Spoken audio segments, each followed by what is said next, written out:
Okay, so it is retreat time again and we have the arduous task of packing up the car. So I have Savannah on it at the moment. Beck's not here right now. She's off with her kids somewhere doing something. I'm not too sure actually because she doesn't generally work on Thursdays.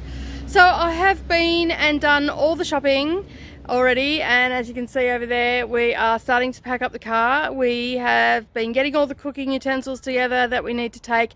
Savannah is currently dismantling the shop and packing some stuff to take up because we have a pop-up shop up there. So yeah, so we're going to head over to the car and I'll show you where we're started and what we've done so far.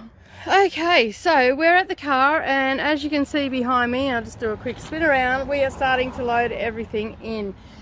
We get up to the retreat just a tad a little bit early so we can unpack all this and it's all ready to go, and then we basically wash everything down and all the rest of it because it's been in transportation.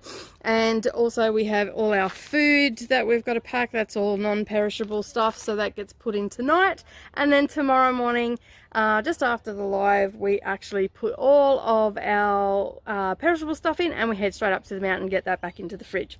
So basically that's what we're up to this afternoon, and then I'll be back in the morning to give you an update on how we're going, and I'll show you how the car is all packed up and ready to go.